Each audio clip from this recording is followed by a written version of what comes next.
ओम शांति।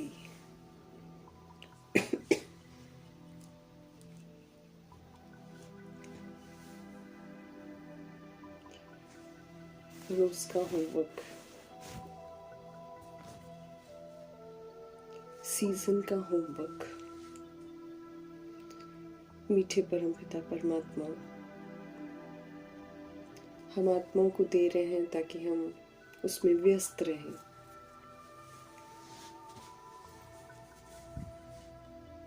व्यस्त रहते हुए अपने आप को चेक करते रहें कि हम कहाँ तक स्वराज्य अधिकारी बने हैं, कहाँ तक हमने अपने ही शरीर रूपी राजधानी पर, अपनी कर्म इंद्रियों पर और मन बुद्धि संस्कार पर कहाँ तक हमने अपना अधिकार प्राप्त किया है। इसकी चेकिंग करने की समझ देते हैं। साथ में कह रहे हैं कि क्या हम इतने मजबूत बन गए हैं, इतने परिपक्व बन गए हैं कि ये जो मायावी कार्टून शो चल रहा है दुनिया में, इसको हम साक्षी होकर देखें।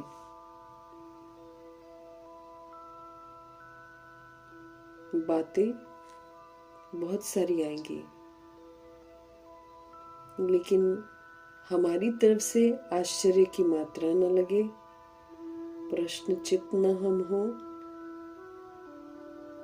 जो भी व्यर्थ हो रहा है उसको हम समर्थ में परिवर्तन करें। ये प्रैक्टिकल में करने की समझ देते हैं बाबा। तो जो अब तक हुआ फुल स्टॉप लगाकर बाबा कहते हैं स्वराज्य अधिकारी बनकर उसका सबूत दो, टाइम फिक्स करो, क्योंकि प्रकृति ड्रामा और एडवांस पार्टी ये बाबा से डेट मांग रहे हैं समाप्ति का।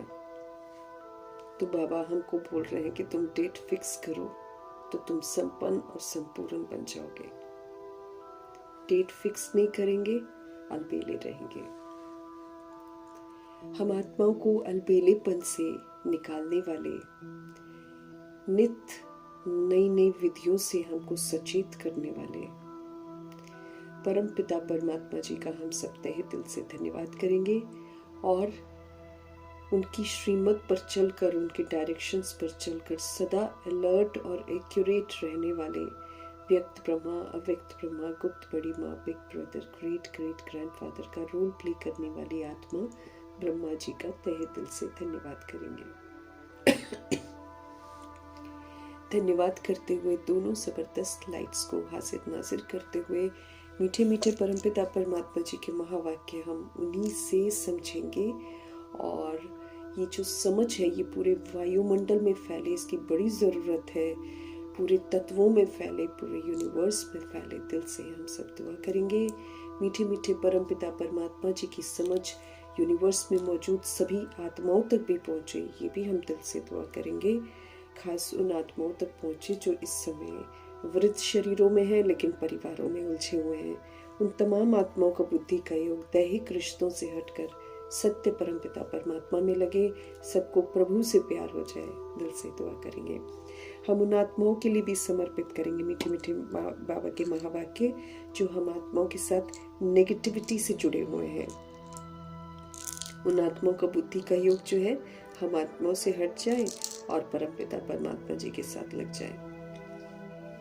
मीठे मीठे परमपिता परमात्मा जी के महावाक्यों की समझ उन आत्माओं तक पहुँचे जो हमारे साथ लौकिक में कनेक्टेड है। उन आत्माओं का भी बुद्धि का योग हम आत्माओं से हटे और सत्य परमपिता परमात्मा जी के साथ लगे। मीठी समझ उन आत्माओं तक पहुँचे जो रोज बॉडी छोड़ रहे हैं, या तो उनको मार दिया जा रहा है या वो खुद तंग होकर मर रहे हैं, ऐसी रूहें हैं। तो कितना ना उनका डिस्टर्बेंस, कितना ना उनकी बेबसी वायुमंडल में है। तो मीठे परमात्मा जी की समझ उन आत्माओं तक पहुँचे। दिल से हम सब दुआ करेंगे उन आत्माओं तक प्रभु जी की समझ पहुँचे जो इस समय गर्भ जेल में प्रवेश कर चुके हैं उन आत्माओं तक प्रभु जी की समझ पहुंचे जो हॉस्पिटलों में पीड़ित हैं, घरों में पीड़ित अवस्था में हैं। सबका बुद्धि का योग परमपिता परमात्मा जी के साथ लग जाए। उन आत्माओं तक प्रभु जी की समझ पहुंचे जो प्राकृतिक आपदाओं की शिकार है, जो दैहिक हिंसाओं की शिकार है। उन आत्माओं तक प्रभु जी की समझ पहुंचे जो माया के प्रकोप में आकर अलबेले हो गए हैं या फिर तंत्र मंत्र के प्रकोप में अलबेले हो गए हैं, क्योंकि इनका भी बहुत प्रकोप बढ़ता जा रहा है। उन आत्माओं तक प्रभु जी की समझ पहुंचे जो वाम मार्ग में चले गए हैं या फिर जो जाने की अभी तैयारी कर रही हैं। सबको वैराग आ जाए, गंदगी से वैराग आ जाए, आत्माएं वापस पवित्रता की तरफ लौट आए। दिल से हम सब दुआ करेंगे। उन आत्माओं तक प्रभु जी की समझ पहुंचे जो कुमार कुमारियों के शरीरों में है, जो छोटे शरीरों में विराजमान है। सबका बुद्धि का योग सत्य से जुड़े, पवित्रता से जुड़े। दिल से दुआ करेंगे। उन आत्माओं तक पहुंचे जो अपनी संस्था बनाकर बैठे हैं, खुद तो गुमराह है, दूसरों को भी गुमराह करे जा रहे हैं।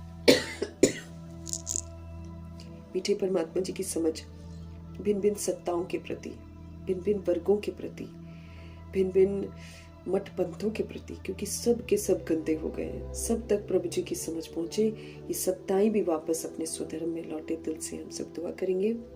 मीठे मीठे परमपिता परमात्मा जी की समझ उन आत्माओं तक पहुंचे जो इस समय वैश्याएं बन गई हैं और कनिकाएं बन गई हैं, दैहिक धंधे कर रही हैं, जो उनसे दैहिक धंधे करवा रहे हैं। इन तमाम आत्माओं को वैराग आ जाए। पुनः परमपिता परमात्मा सबको आकर्षित करे, पुनः पवित्रता सबको आकर्षित करे। दिल से हम सब दुआ करेंगे।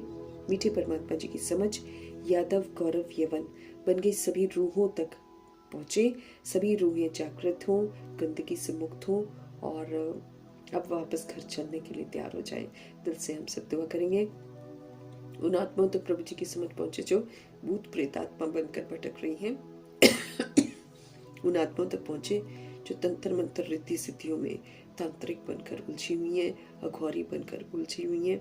तमाम आत्माओं तक प्रभु जी की समझ पहुंचे जो अंग तस्करियां कर रही हैं, जो ह्यूमन फ्लैश खा रही हैं, जो एनिमल फ्लैश खा रही हैं, जो तरह तरह के नशे कर रही हैं। इन तमाम आत्माओं तक प्रभु जी की समझ पहुंचे। दिल से दुआ करेंगे सबको ईश्वरीय नशा चढ़ जाए और ये सारी गंदे नशों से छूट जाए सभी आत्माएं। दिल से दुआ करेंगे। उन आत्माओं तक मीठे बाबा की समझ पहुंचे जो जहां अभी तक प्रभु जी की समझ ही नहीं पहुंची है। तमाम आत्माओं तक प्रभु की समझ पहुंचे और हर आत्मा जागृत हो जाए, हर आत्मा अपने स्वधर्म में लौटे। दिल से हम सब दुआ करेंगे। मीठे परमात्मा जी की समझ हम आत्माओं तक भी घनी पहुंचे। हम सभी आत्माएं वो सब कुछ करें जो बाबा हमको कहते हैं, क्योंकि हमारा करना ही उन आत्माओं को मदद करेगा स्व परिवर्तन करने में। मतलब हमारा स्व परिवर्तन उनका विश्व परिवर्तन करेगा, है ना। तो इसीलिए हम भी बाकायदा बहुत गंभीरता से बाबा की हर बात को सुने, समझे, अंदर लेकर जाएं। और भगवान जी कहते हैं कि अब स्वरूप बनकर दिखाओ, क्योंकि जब तक हमारा स्वरूप बनेगा नहीं, हम इतने बड़े कार्य में सहयोगी नहीं बन पाएंगे। इन्हीं दुआओं के साथ देखेंगे आज हमारे मीठे मीठे परमपिता परमात्मा हम आत्माओं को किस विधि से मायावी पपेट शो को साक्षी होकर देखने की समझ देते हैं। मीठे मीठे बाबा बोले, मीठे बच्चे, संगम पर तुम्हें नई नॉलेज मिलती है और निराली नॉलेज मिलती है। तुम जानते हो हम सब आत्माएं एक्टर्स हैं, तो हम तो एक्टिंग करते हैं। अब एक्टिंग तो थोड़ी देर के लिए होती है ना, कि हम ऐसे ही थोड़ी करते रह जाएंगे। एक का पार्ट ना मिले दूसरे से और फिर हम चल पड़ते हैं दूसरा हमारे अनुसार करे। जब पार्ट ही नहीं मिल सकता है तो कैसे कोई हमारे जैसे करेगा। सबका पार्ट अलग है। ऊपर से हम बिंदियां आती हैं, अलग अलग जगह पर शरीर लेती हैं, फिर हम पुनर्जन्म में आते रहते हैं। फिर कितने सारे संस्कार हम आत्माओं में ऐड होते जाते हैं। हम आत्माएं मरती नहीं है, इसलिए जो हमारे अंदर जाता है वो भी मरता नहीं है, वैसे का वैसे ही रहता है। वो कुल मिलाकर कलयुग में जब हम पहुंचते हैं तो बिल्कुल ही हमारे संस्कारों में भिन्नता आ जाती है। अब समझना है, सृष्टि रूपी ड्रामा एक खेल है। हम सभी आत्माएं शरीर रूपी ड्रेस लेकर यहाँ पर खेलते हैं, एक्ट करते हैं। एक्ट करते करते हमको कोई गाइड करने वाला नहीं होता है।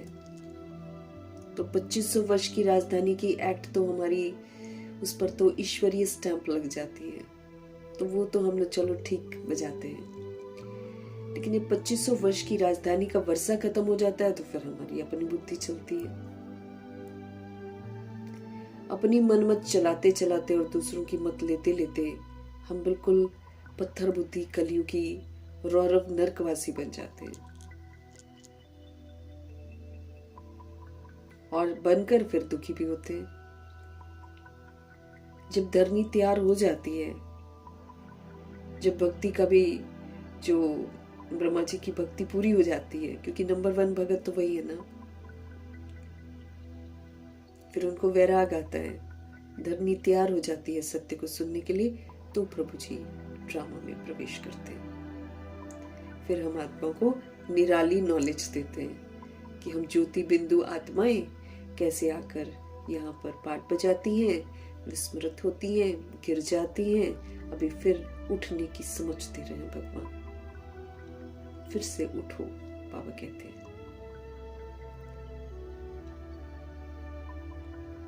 निराली नॉलेज है। तो संगम युग ऐसा युग है जब परमपिता परमात्मा ड्रामा में प्रवेश करते हैं और हमें नई और निराली नॉलेज मिलती है। हम सभी जानते हैं कि हम सब आत्माएं एक्टर्स हैं। एक का भी पार्ट दूसरे से नहीं मिलता है यहाँ पर, इसलिए एक्सपेक्टेशंस रखना कि आत्माएं हमारे अनुसार चले, ये मेरी बेसब्जी है।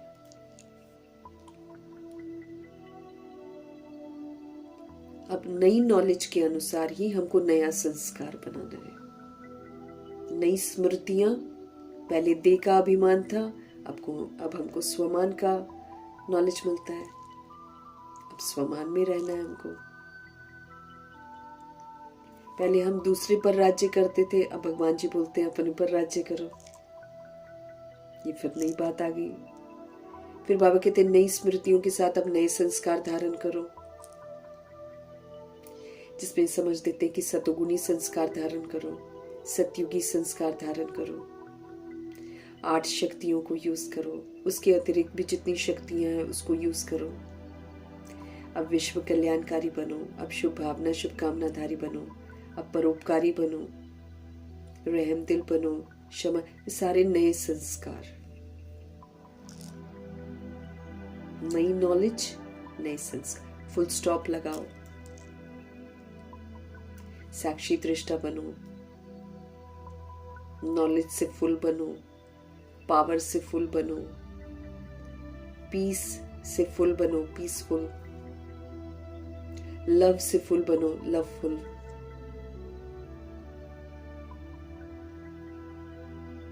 अब हमको प्योरिटी से फुल बनो। खाली समर्थ सोचो, खाली शुभ शुद्ध सोचो, सकारात्मक सोचो, हमेशा कल्याणकारी सोचो। ये सारे नए संस्कार हैं बस हमारे। अब अपने को आत्मा समझो, दूसरों को भी आत्मा रूप में देखो, खुद को भी सतोगुणी रूप में देखो, दूसरे को भी सतोगुणी रूप में देखो। नया संस्कार। फिर भले कोई तमोगुणी पाठ बजा रही है, लेकिन तो भी उसको सतोगुणी रूप में देखो, उसकी ओरिजिनलिटी को देखो। नया संस्कार।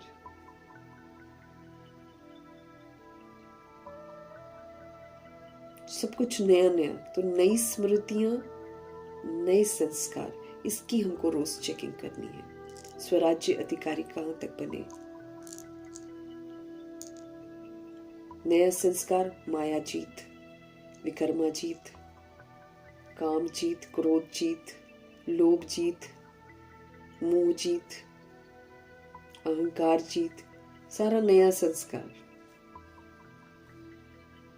तो ये नई पढ़ाई है, ये नई और निराली नॉलेज है। इसमें बाबा हमको सब कुछ ठीक करने की विधियां बड़ी अनोखी अनोखी बताते हैं। जो सहज हम कर लें तो सारी प्राप्तियां ही प्राप्तियां हैं। तो हमको याद रखना है, हम यहाँ पर आत्मा एक्टर्स हैं, एक्ट करते हैं। ये एक बहुत लंबी मूवी चलती है जिसमें सोल एक बॉडी छोड़कर दूसरा बॉडी लेती है, जिसके कारण और फिर विस्तार करती है। और जैसे जैसे वो विस्तार करती है द्वापर युग और कलयुग में, तो वो विकारी बनती जाती है। चूंकि विकारी बनती जाती है, उसकी समझ, उसकी शक्तियां सब खत्म होनी शुरू हो जाती हैं। अब जो शक्तियां समझ खत्म हो गई हैं, वो पुनः प्रभु जी धारण करवा रहे हैं। और अब हमको क्या बोलते हैं, ये जो विस्तार है इसको बुद्धि से छोड़कर अब सार की तरफ चलो। अब जैसे जैसे हम सार की तरफ लौटते हैं, अपने आप को समझाते हैं कि एक मूवी है, इस मूवी में अब हमारा सुंदर एक्ट जो है वो बाबा हमको सिखा रहे हैं। तो वो सुंदर एक्ट जो बाबा से हम सीखते हैं, उसको सीखते सीखते हम फिर से ज्योति बिंदु बनेंगे, और बनेंगे तो फिर उड़ जाएंगे ऊपर। कल बाबा कह रहे थे ना, तुम बाप समान बनोगे तब तो लेकर जाऊंगा ना मैं तुम्हें साथ में। वो कहते मैं वायदा करके बंध तो गया हूं तुम्हारे साथ कि तुम्हें लेकर जाऊंगा, लेकिन तुम मेरे जैसा बनो ना। बाबा कैसे है? निर्बंधन है, निराकारी है, निर्वैर है, निर्भय है। हमको भी वैसा ही बनना है उड़ने के लिए। निरअहंकारी है वो, निर्विकारी है वो, हमको भी वैसा ही बनना है। फिर वापस सृष्टि रूपी ड्रामा में आने के लिए अपने को उसके लिए भी क्वालिफाई करना है। 2500 वर्ष की राजधानी की पूरी रिकॉर्डिंग करने के लिए बाबा बोलते हैं। तो वो हम तब कर सकते हैं जब हम एक्यूरेसी से बाबा की श्रीमत पर चलेंगे।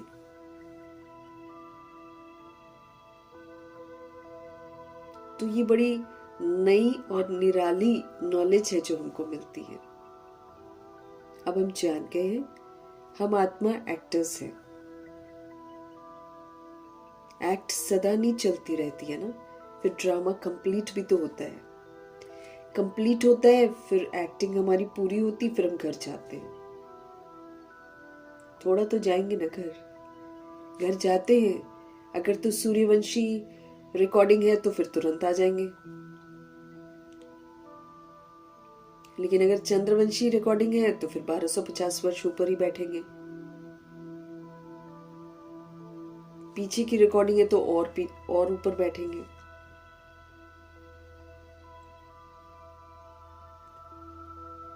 फिर द्वापर और कलयुग में आने वाली आत्माएं अपने अपने समय पर नीचे उतरेंगी। तो सभी आत्माएं एक्टर्स हैं। इसलिए एक का पार्ट कैसे मिलेगा दूसरे से, बाबा पूछते हैं हमसे। एक्टिंग होती है तो सबका पार्ट अलग होता है ना। मूवीज में भी कोई हीरो होता है, कोई विलन होता है। इस समय अंत में विलन ही विलन है दुनिया में। दुर्योधन है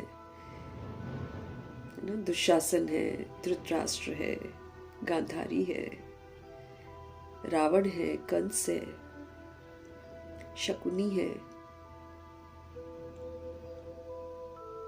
सब मौजूद हैं। रामायण और महाभारत के सारे कैरेक्टर्स इस समय सृष्टि पर मौजूद हैं। सब एक्टर्स हैं, बाबा कहते हैं। हम चाहेंगे कि मैं ऐसा एक्टर हूं इसलिए वो भी ऐसा एक्टर बने, ये तो नहीं हो सकता ना।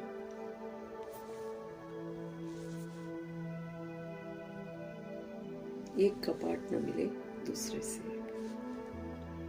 बस यही हम लड़ाई करते हैं। वो ऐसा करे, वो ऐसा करे, वो ऐसा करे, यही पे हम लड़ाई करते रहते हैं। फिर हम क्या करते हैं, दूसरों पर राज्य करने की कोशिश करते हैं। भगवान कहते हैं अपने पर कर लो, तुम्हारी अपनी कर्म इंद्रियां तो तुम्हारे कंट्रोल में नहीं है, तुम्हारा मन बुद्धि तुम्हारे कंट्रोल में नहीं है, और तुम चले हो दूसरों पर राज्य करने। तो अभी हम सभी आत्माएं नई नॉलेज से, नए सिरे से एक्टिंग सीख रहे हैं। अब इस एक्ट को सीखते सीखते विस्तार को समेटते जाना है।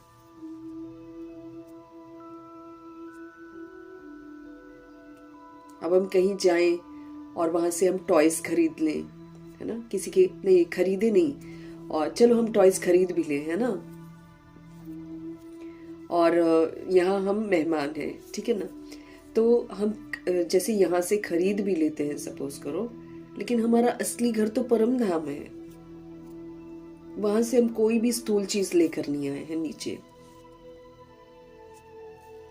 यहां से हम लेते हैं, यहीं पर यूज करते हैं, यहीं पर छोड़ देते हैं, फिर दूसरा बॉडी लेते हैं। अब हम जिद करेंगे, नहीं नहीं हम तो यहाँ से ये भी लेंगे, ये तो मेरा है, ये तो मेरा है, यहाँ का पानी मेरा है, यहाँ की जमीन मेरी है, ये वाली बिल्डिंग मेरी है, वो वाला एरिया मेरा, तो मेरी बेवकूफी है ना। अब हमको समझ मिल गई है कि एक्ट करते करते मैंने एक परिवार बनाया, परिवार का विस्तार किया, चीजों का विस्तार किया, ये सब किया, लेकिन अब ड्रामा पूरा हो रहा है। अब बिंदी बनकर वापस मेरे को घर जाना है, क्योंकि यहाँ का कोई भी विस्तार मेरे साथ नहीं जाएगा। उसके लिए फिर बाबा बोलते हैं, देह सहित देह के सभी संबंधों को, वस्तु वैभवों को, काम क्रोध लोभ मोह अहंकार या हिंदू मुस्लिम सिख ईसाई के धर्म को बुद्धि से भूल जाओ। बुद्धि से भूलना है, बुद्धि से भूलो, और अब जैसे मैं कहता हूं वैसे पाठ बजाकर ये जो तुमने बंधन बनाए हुए हैं, इन बंधनों की रस्सियों को खोल दो, खुद भी फ्री हो जाओ, दूसरी सोल को भी फ्री कर दो।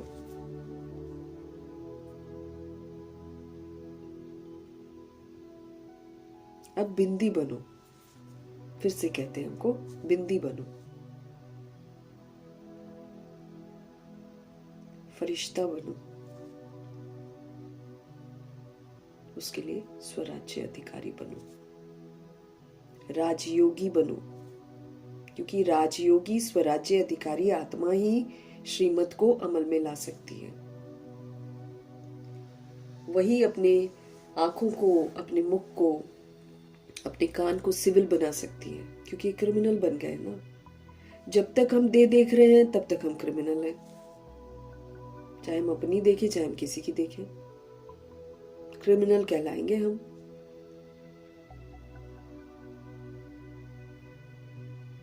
तो संगम पर नई और निराली नॉलेज हमको मिलती है। अब समझना है, हम सोल्स एक्टर्स हैं, अपने समय पर आकर हम एक्ट करते हैं। आधा कल्प से विस्मृति का पाठ बजा रहे थे, इसलिए एक्ट बिल्कुल बिगड़ गई। हर आत्मा अपने टाइम पर आती है, फिर जैसा यहाँ का वाइब्रेशंस होता है वैसा कैच कर लेती है, और फिर उसका प्रभाव उस पर किस विधि से पड़ता है अब वो जाने। इसलिए इस समय कलयुग में सब खराब हो गए। किसी का भी पाठ किसी से नहीं मिलता है और न मिलेगा, इस बात को स्वीकार कर लेना है। अब हमें श्रीमत पर चलकर पाठ बजाकर श्रीमत के जो वाइब्रेशंस हैं उसको धारण करके फैलाना है। तो ऑटोमेटिकली द्वापर युग और कलयुग में आने वाली जो सोल्स हैं उनकी बुद्धि भी बदल जाएगी।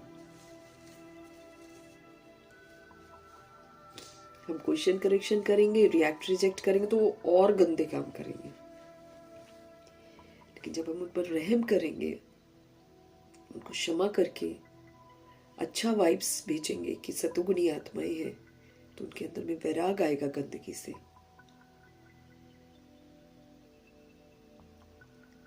तो इस समय बहुत विलन का रोल प्ले कर रही हैं आत्माएं।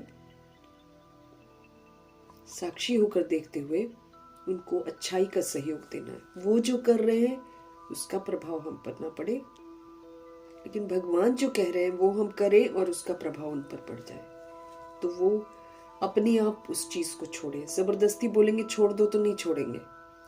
रूह के अंदर अपने आप आना चाहिए कि मुझे ये चीज छोड़ देनी है, ये गंदी चीज है। उसके लिए हमको वाइब्स भेजने हैं अच्छे अच्छे, पवित्रता के। प्रश्न है, माया पर जीत पाने के लिए तुम रूहानी योद्धों को कौन सी युक्ति मिली हुई है? फाइटर्स हैं हम लोग, अपना युद्ध चलता है अंदर ही अंदर। किससे? माया रूपी कमी कमजोरियों से। अब इस माया को हमको जीतना है। मतलब ये देह और देह का विस्तार और देह की जो हमारे अंदर में वो आ गई ना बुराइयां, देह का जो धर्म हमारे अंदर आ गया। देह का धर्म है काम, क्रोध, लोभ, मोह, अहंकार। ये धर्म है देह का, ये हम आत्माओं के अंदर आ गया है और काफी समय से हमने इसको यूज किया हुआ है। अब इसको जीतना है। तो जब हम भगवान की राहों पर चलते हैं तो वही बैड जो किया हुआ है वो इमर्ज होता है हमारे दिमाग में। उससे हमको बिल्कुल विस्मृत होना है। अब उस पर जीत पानी है। उसी का तप है आत्मा समझना। आत्मा समझते समझते समझते समझते और परमात्मा को याद करते करते हम गंदगी को भूल जाएंगे। हमको माया को जीतना है। उस पर जीत पाने के लिए तुम रूहानी योद्धों को कौन सी युक्ति बाबा से मिली हुई है? उत्तर है प्रभु जी का, हे रूहानी क्षत्रिय। फाइटर्स है ना अभी हम, रूहों को बोल रहे हैं, हे रूहानी क्षत्रिय तुम सदा श्रीमत पर चलते रहो तो जीत जाएंगे। श्रीमत पर चलते जाओ। श्रीमत हमको श्रेष्ठ शिक्षा देती है। वही है ना, नया संस्कार बाबा कहते धारण करो। तब नया संस्कार कौन सा है? सत्यता का है, दिव्यता का है, 7 गुण, 36 गुण, 8 शक्तियां, उसके अतिरिक्त भी और भी शक्तियां। ये सारा जब हम यूज कर रहे हैं तो यूज करते करते फिर सबको आत्मा देखना है ना, ब्रिकुटी में देखना, ये जितने भी ये नए संस्कार हैं, इनको यूज करते करते हम परफेक्ट बन जाएंगे। तो श्रीमत जो हमको कहती है अपने को आत्मा समझो, श्रीमत कहती है मुझे तुम याद करो, श्रीमत कहती है कि अब सबको आत्मा भाई भाई के रूप में देखो। तो ये श्रीमत है ना। तो बाबा हमको बोलते हैं कि हम जो फाइटर्स हैं, अपनी कमी कमजोरियों से हम लड़ रहे हैं, हम आत्माओं को भगवान जी का फरमान है कि तुम श्रीमत पर चलते रहो। तो माया जीत भी बन जाएंगे, विकर्मा जीत भी बन जाएंगे, कर्म इंद्रिय जीत भी बन जाएंगे, आवाज जीत भी बन जाएंगे, सारी जीत हासिल कर लेंगे हम। आत्म अभिमानी बनकर बाप को याद करो। शुद्ध अभिमान कि मैं एक सोल हूं। फिर स्वमान बाबा कहते डालो, परम पवित्र आत्मा हूं, परम धाम निवासी आत्मा हूं, फरिश्ता हूं। ऐसे बाबा कहते स्वमान डालो, याद करो अपने आप को, तुम कौन हो। कहते हैं बाबा जिस दृष्टि से मैं तुम्हें देखता हूं ना, उस दृष्टि से अपने आप को देखो। जिस दृष्टि से मैं सबको देखता हूं उसी दृष्टि से तुम भी सबको देखो, तब जाकर हम उसको चेंज कर पाएंगे। अगर हम उसकी खामियों को देखेंगे तो हम उसको और खराब कर देंगे। ये बाबा से हमको समझ में आता है। लेकिन जिस दृष्टि से बाबा हमको देखकर ठीक करते हैं, उसी दृष्टि से हमें संबंध संपर्क को देखना है। अगर बाबा हमको सतगुणी आत्मा के रूप में देखते हैं तो हमको सभी को सतगुणी आत्मा रूप में देखना है। इससे क्या होगा, मेरी आंखें जो क्रिमिनल है ना वो भी सिविल हो जाएंगी। सिविल बनाना है ना, ये क्रिमिनल बनी हुई है। दूसरों की खामियां देखती है आंखें, देह को देखती है, खामियां देखती है, प्रभावित होती रहती है सबसे, किसी से नफरत करती है, किसी से मोह करती है, किसी से प्यार करती है। प्यार भी कैसा, जिस्मानी प्यार करती है। ऐसे कर्म करते हैं, क्रिमिनल बन गए ना हम लोग। तो बाबा हमको क्या बोल रहे हैं, आत्म अभिमानी बनकर बाप को याद करो। शुद्ध अभिमान, मैं सोल हूं। शुद्ध शुद्ध स्वमान, उन स्वमानों के साथ भगवान को याद करना है। देह का भान बीच में नहीं होना चाहिए। ये देह रूपी चमड़ी का भान तो चलते फिरते आत्मा का पाठ पक्का करके खत्म करना है।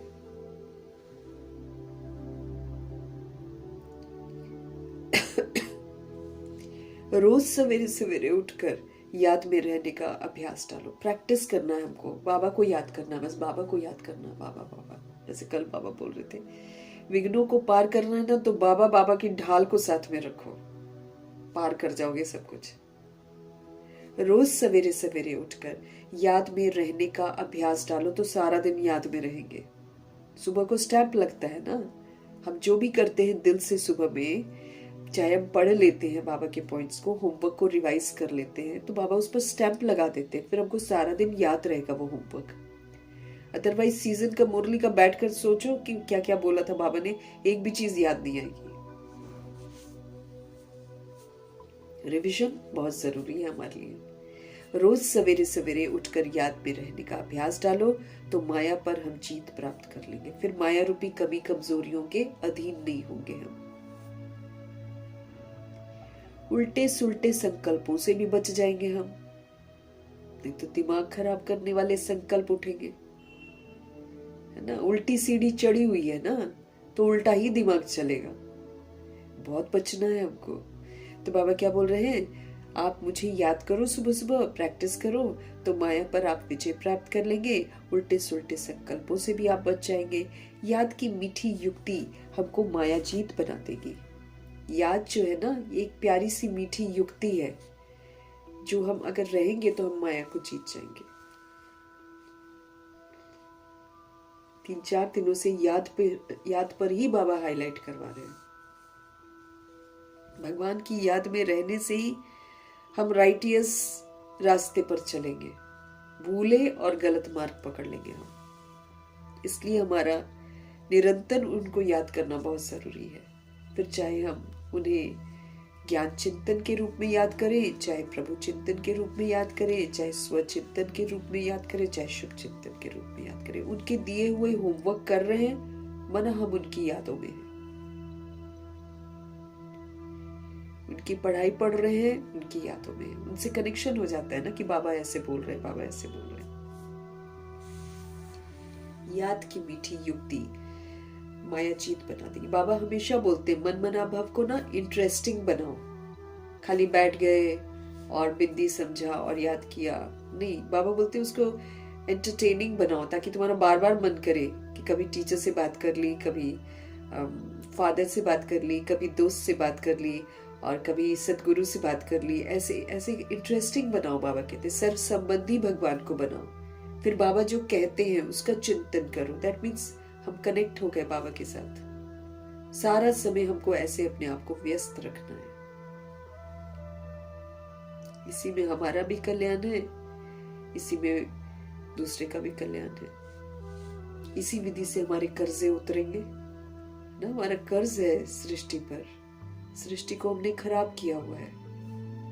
तो जो सोल अपने आप को करेक्ट करती है और जो सहयोग देती है सृष्टि को अपने परिवर्तन का, उसी को तो सृष्टि माफ करती है।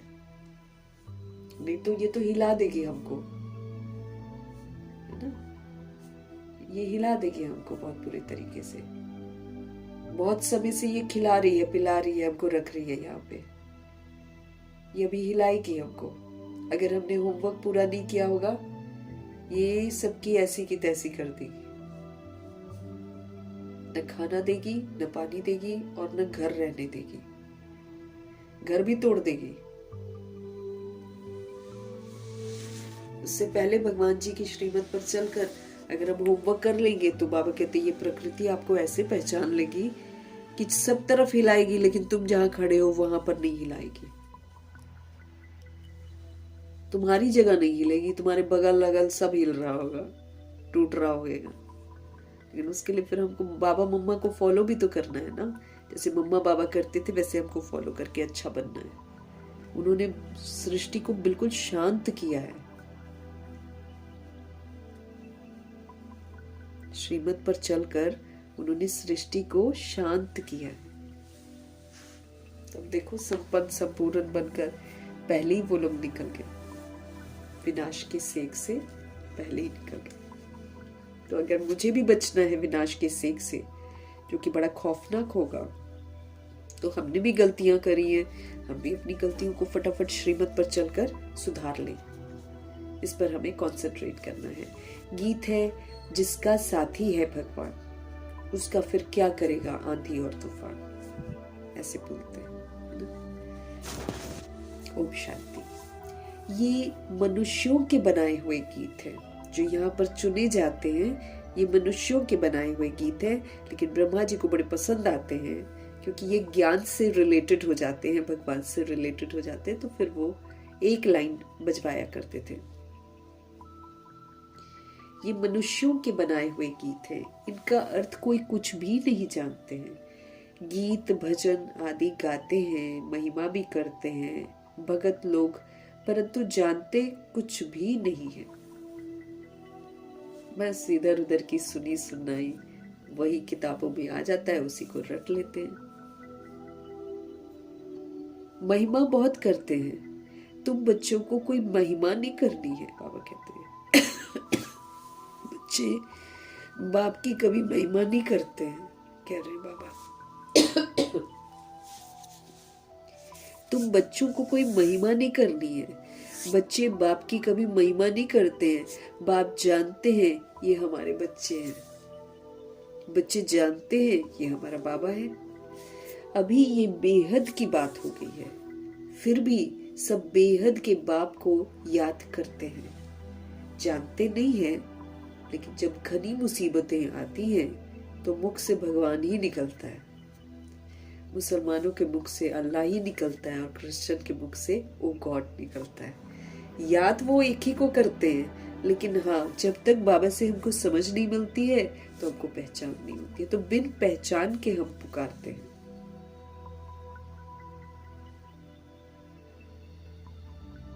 बाबा कहते हैं फिर भी सब बेहद के बाप को याद करते हैं, जो सभी आत्माओं का पिता है। अब तक भी याद करते रहते हैं। भगवान को कहते हैं, हे बाबा, इनका नाम शिव बाबा है ना, तो जैसे हम आत्माएं हैं वैसे शिव बाबा है। ज्योति बिंदु ही है बाबा भी, लेकिन वो सुप्रीम सोल है। वो कभी अपने लिए बॉडी लेकर हम आत्माओं की तरह पुनर्जन्म में नहीं आते हैं, इसलिए वो कभी भी खंडित नहीं होते हैं। वो एवर प्योर है।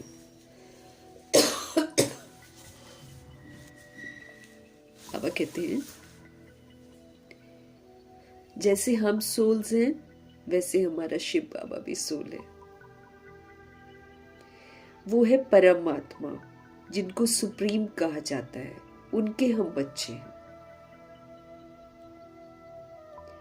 उनको सुप्रीम सोल कहा जाता है। उनका निवास स्थान कहाँ है? परम धाम में है। भगवान जी कहाँ रहते हैं? परम धाम में रहते हैं। सब सोल्स वहीं पर रहती हैं। एक्टर्स ही तो सोल्स हैं। तुम जानते हो, नाटक में एक्टर्स जो होते हैं वो नंबरवार होते हैं। हर एक के पार्ट के अनुसार इतनी तनख्वाह मिलती है। सब आत्माएं जो वहां रहती हैं, सब यहाँ पर आकर पार्टधारी बनती है, बॉडी लेती है और फिर एक्ट करती है। परंतु नंबरवार ही सबको पार्ट मिला हुआ है। अब जैसे जैसे आकर करती है वो रिकॉर्ड हो जाता है, वही पार्ट उसको मिलता है।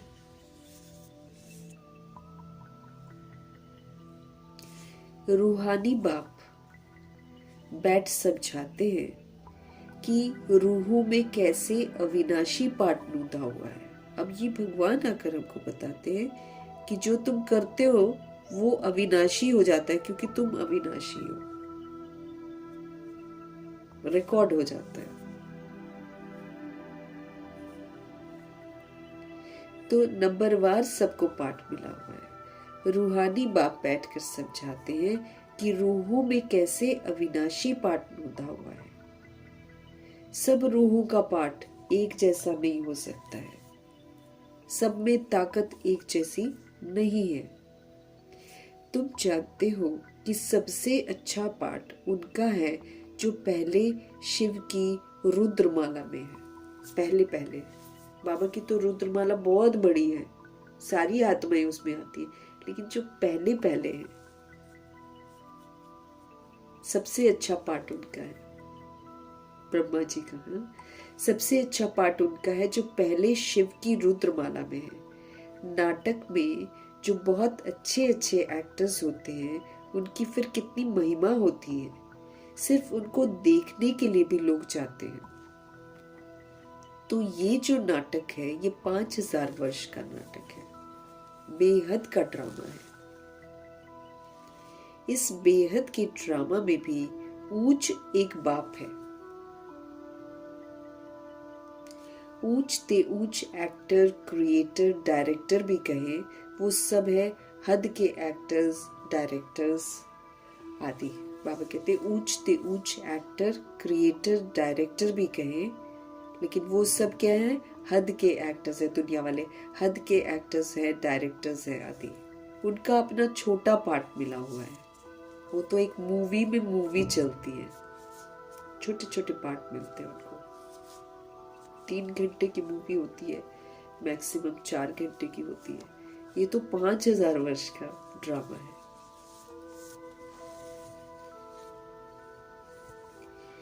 पाठ आत्मा बजाती है, परंतु देह के अभिमान के कारण कह देते हैं कि मनुष्य का ऐसा पाठ है। बॉडी कॉन्शियसनेस है और एरोगेंस है बॉडी कॉन्शियसनेस का, इसलिए कह देते कि मनुष्य का ऐसा पाठ है।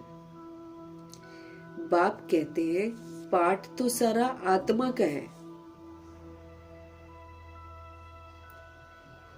इसके लिए फिर हमको आत्म अभिमानी बनना पड़ता है।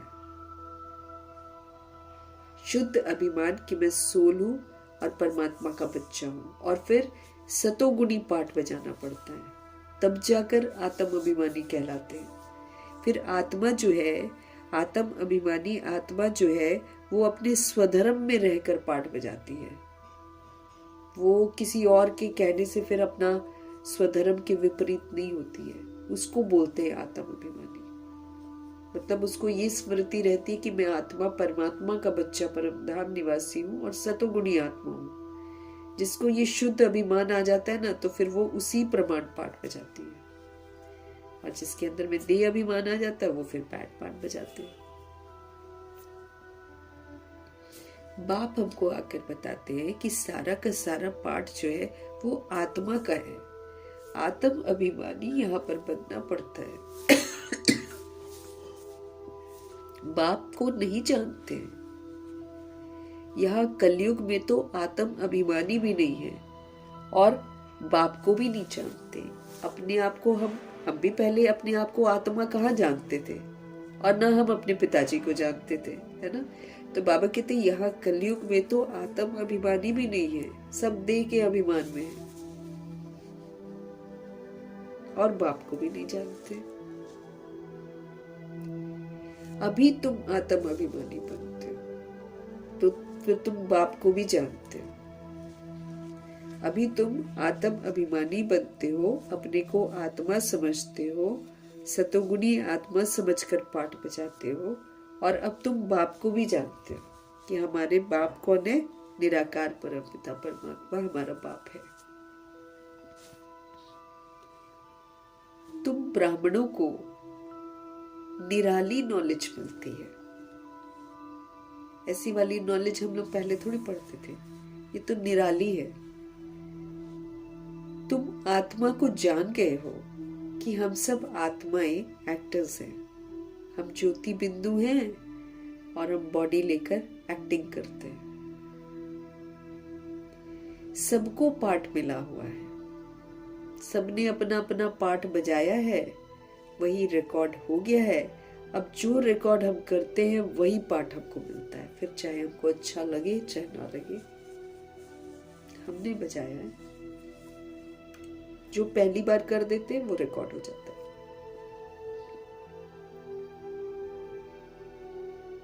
सभी को पार्ट मिला हुआ है जो एक न मिले दूसरे से। इसीलिए टसल होती है ना परिवारों में। हर कोई चाहता है ऐसा वो करे। फिर जैसे शरीर के माँ बाप होते हैं, वो चाहते हैं कि बच्चे ऐसे ही करें जैसे हम चाहते हैं। कुछ अरसे तक तो उनसे करवा लेते हैं, फिर एक अरसा आता है जब वो बिल्कुल बाहर निकल जाते हैं, अपनी मनमर्जी करते हैं। सबका एक्ट अपना अपना है।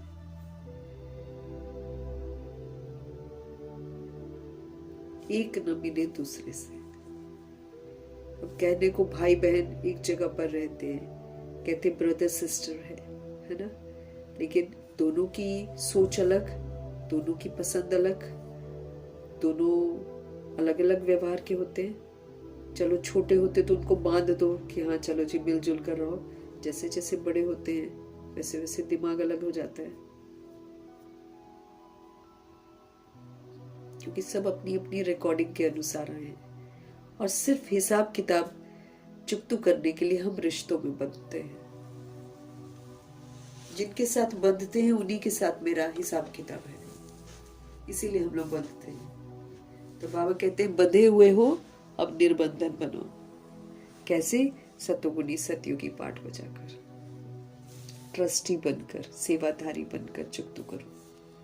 किसी से एक्सपेक्ट मत करो कि कोई ऐसा करे, आप से ही पाठ बजाओ। तो बाबा कहते हैं तुम आत्मा को जान गए हो कि हम सब आत्माएं एक्टर्स हैं। सबको पार्ट मिला हुआ है। जो एक न मिले दूसरे से, वो पार्ट सारा आत्मा में है। यूं तो जो नाटक बनाते हैं वो भी पार्ट आत्मा ही धारण करती है। जैसे नाटक बनाते, मूवीज बनाते हैं ना, तो वो वाला पार्ट भी कौन करती है? आत्मा ही तो करती है। डायलॉग्स अपने रटती है, फिर उन डायलॉग्स के अनुसार हीरो हीरोइन या फिर विलन का जो भी पार्ट होता है वो बजाती है। तो आत्मा ही करती है वो भी।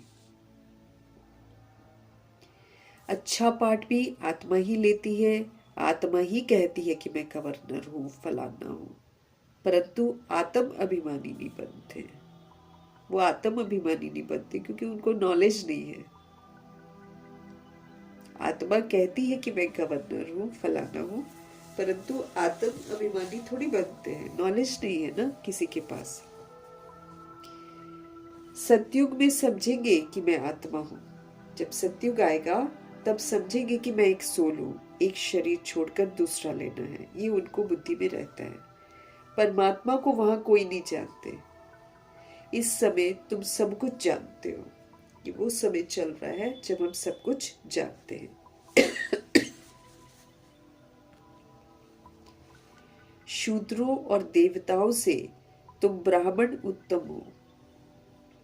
देवताओं से भी और शूद्रों से भी कौन उत्तम है? ब्राह्मण उत्तम है। कौन से ब्राह्मण? जिनकी रचना शिव बाबा करते हैं।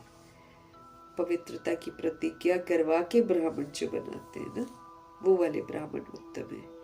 इतने ढेर ब्राह्मण कहाँ से आएंगे जो बनेंगे? लाखों आते हैं प्रदर्शनी में। जिसने अच्छी तरह समझा, जिसने ज्ञान सुना, वो प्रजा बन गए।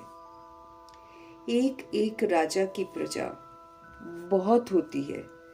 तुम प्रजा बहुत बना रहे हो। श्रीमत पर चलते जाओ, फिर सारी प्रजा बनती जाती है।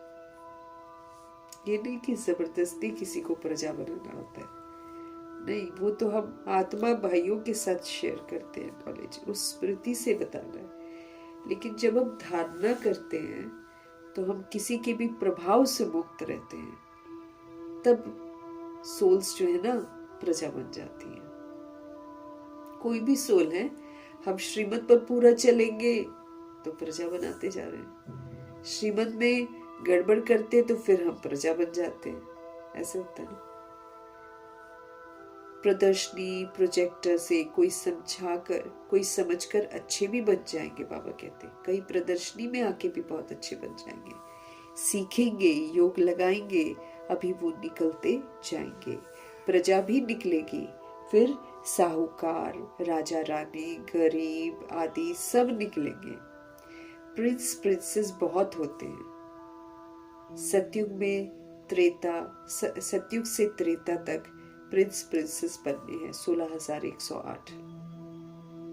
बाकी तो फिर प्रजा है ना। 9 लाख से शुरू होएगी, 33 करोड़ तक पहुंचेगी।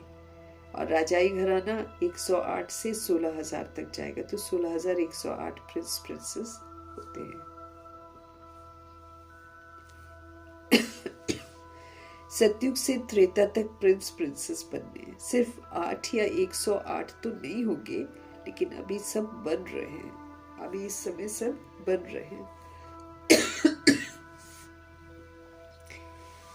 तुम सर्विस करते रहते हो, ये भी नथिंग न्यू है, पहले भी की है। इसलिए बाबा कहते हैं नथिंग न्यू है। तुमने कोई फंक्शन किया, ये भी नई बात नहीं है, कल पहले भी तुमने फंक्शन किया था, अनेक बार किया है। फिर संगम पर यही धंधा करेंगे, और क्या करेंगे। बाप आएंगे पतितों को पावन बनाने के लिए। इसको कहा जाता है वर्ल्ड की हिस्ट्री और ज्योग्राफी। नंबरवार तो हर बात में होता ही है। तुम्हारे में बाबा कहते जो अच्छा भाषण करते हैं तो सब कहेंगे कि इसने बहुत अच्छा भाषण किया। दूसरे को सुनेंगे तो भी कहेंगे कि पहले वाले अच्छा समझाते थे। तीसरे फिर उनसे तीखे होंगे तो कहेंगे ये उनसे भी तीखे हैं। हर बात में पुरुषार्थ करना होता है कि हम उनसे ऊपर जाएं। होशियार जो होते हैं वो झट हाथ उठाएंगे भाषण करने के लिए। तुम सब पुरुषार्थी हो, आगे चल मेल ट्रेन बन जाएंगे, है ना। अभी तो हम पुरुषार्थी हैं, फिर आगे चलकर फास्ट हो जाएंगे, मेल ट्रेन बन जाएंगे। जैसे मम्मा स्पेशल मेल ट्रेन थी। बाबा का तो पता नहीं पड़ेगा ना, क्योंकि दोनों इकट्ठे हैं, ब्रह्मा जी और शिव बाबा। तुम समझ नहीं सकेंगे कि कौन कहते हैं, तुम सदैव समझो कि शिव बाबा समझाते हैं। बाप और दादा दोनों जानते हैं, परंतु वो अंतर्यामी है। कौन? शिव बाबा जान लेते हैं अंदर का भी। बाहर से कहते हैं ये तो बहुत होशियार है, बाप भी महिमा सुन खुश होते रहते हैं। लौकिक बाप का भी कोई बच्चा अच्छी तरह पढ़कर ऊंच मर्तबा पाता है तो शरीर का बाप समझते हैं ना कि ये बच्चा अच्छा नाम निकालेगा। ये भी समझते हैं कि फलाना बच्चा इस रूहानी सेवा में होशियार है। मुख्य तो भाषण है, किसको बाप का संदेश देना, समझाया, है ना। कितना लोगों ने उसको स्वीकार किया और कितना प्रभु के बन गए, इसको बाबा देखते हैं। बाबा ने मिसाल भी बताया था कि किसको 5 बच्चे थे, तो कोई ने पूछा कि तुमको कितने बच्चे हैं, तो बोला कि 2 बच्चे हैं। कहा कि तुमको तो 5 बच्चे हैं, कहा सपूत तो 2 ही है ना। किसी का होगा 5 बच्चे होंगे। उससे जब पूछा कि तुमको कितने बच्चे, तो उसने 5 नहीं बोले, उसने 2 बोले। दूसरे ने कहा लेकिन आपको तो 5 बच्चे हैं। उसने कहा, उन्होंने बच्चा किसको कहा? सपूत जो था उसको बच्चा कहा, बाकी सपूत नहीं थे तो उनको बच्चा नहीं मानते। तो यहाँ भी 16,108 33 करोड़ बच्चे हैं बाबा के बनते हैं, लेकिन जो सपूत होंगे उसी को तो बाबा कहेंगे ना कि हाँ ये मेरा बच्चा है, जो आज्ञाकारी है, जो फरमानबरदार है, जो ईमानदार है ना, उसी को तो बोलेंगे ना। जो फरमानबरदार, ईमानदार, वफादार है उसको बोलेंगे ना बच्चा।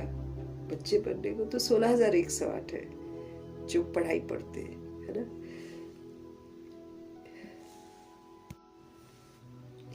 तो बाबा कह रहे हैं कि उसने बोला जो सपूत है उसी को तो बच्चा बोलेंगे ना। 3 सपूत नहीं है तो उनको बच्चा नहीं मानते हैं। तो यहाँ भी तो वैसे ही होगा, यहाँ भी ऐसे है। बच्चे तो बाबा के बहुत हैं, 16,108 33 करोड़ बच्चे कम है क्या?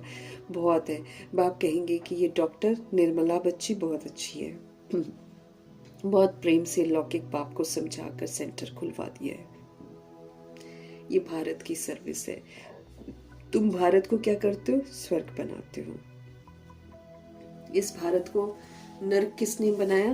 रावण ने बनाया। एक सीता कैद में नहीं थी, लेकिन तुम सारी सीताएं जो हो, आत्मा रूपी सीता हो, और सब रावण की कैद में थी। बाकी शास्त्रों में सब दंत कथाएं बना रखी हैं।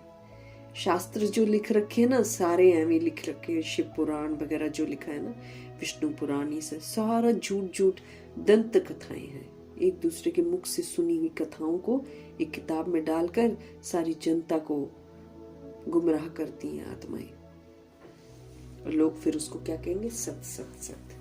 जो बोल रहे हैं बिल्कुल सत्य बोल रहे हैं। बाबा कहते सारी शास्त्रों में सब दंत कथाएं हैं, ये भक्ति मार्ग भी ड्रामा में है। तुम जानते हो सतयुग से लेकर जो पास हुआ सब रिपीट होगा। आप पे ही पूज्य, आप पे ही पुजारी बनते हैं। बाप कहते हैं मुझे आकर पुजारी से पूज्य बनाना है। पहले गोल्डन एजेड फिर आयरन एजेड बनना है। सतयुग में सूर्यवंशी लक्ष्मी नारायण का राज्य था, राम राज्य तो चंद्रवंशी था। अब फिर से हमको बाबा पुरुषार्थ तो सूर्यवंशी घराने का ही कराते हैं। सारी श्रीमत जितनी भी मिल रही है उस पर जो चलेगा वो सूर्यवंशी घराने में ही तो जाएगा। तो पढ़ाई बाबा सूर्यवंशी की कराते हैं। ये हमारे पर डिपेंड करता है हम कितना उसको धारण करते हैं। उसके अनुसार फिर चंद्रवंशी भी लोग बनते हैं, साहूकार भी बनते हैं, प्रजा भी बनते हैं और दास दासी भी बनते हैं, चंडाल भी बनते हैं। इस समय तुम सब रूहानी क्षत्रिय हो, क्योंकि अभी हम फाइटर्स हैं। हम युद्ध कर रहे हैं अपने कमी कमजोरियों के साथ। सबका अपना अपना गुप्त युद्ध चलता है, क्योंकि किसमें कोई कमजोरी है, किसमें कोई कमजोरी है। इसमें भी हम सब अलग अलग हैं। जिस भी विकार को हमने ज्यादा यूज किया होगा वो हमारे अंदर में ज्यादा रह जाती है। तो इस समय तुम सब रूहानी क्षत्रिय हो। लड़ाई के मैदान में आने वाले को क्षत्रिय कहा जाता है। तुम हो रूहानी क्षत्रिय। बाकी वो जितने भी हैं वो जिस्मानी, वो तो बॉडी वाले हैं ना, वो एक दूसरे की बॉडी को मारते हैं। वो फाइटर्स एक दूसरे के साथ हैं। हम खुद से लड़ते हैं, खुद से अंदर युद्ध चलता है। इसमें हम हिंसा नहीं करते बल्कि अहिंसक बनकर अपनी कमी कमजोरियों को खत्म करते हैं। उनको कहा जाता है बाहुबल से लड़ना और झगड़ना। वो तो वही रखते हैं, अपनी जो फिजिकल पावर है उससे वो लड़ते हैं। अब धीरे धीरे वो भी खत्म हो गया। पहले तलवारों से लड़ते थे ना, वो जिस्मानी पावर थी। अब तो वैसे ही गुप्त में बॉम्ब्स बना लो, कहीं फेंक दो। हाँ, कायर की तरह है ना, कायर ही करते ना। राजा तो फिर भी थोड़े अनख वाले होते थे, बताकर फिर युद्ध करते थे द्वापर युग में। और अब वाले जो हैं, जो सत्ताओं में है, वो तो कायर हैं। वो तो छुप कर हमला करते हैं दूसरों पर। और किस पर करते हैं? इनोसेंट पर कर देते हैं, खुद को बचा के रखते हैं। उनको कहा जाता है बाहुबल से लड़ना झगड़ना।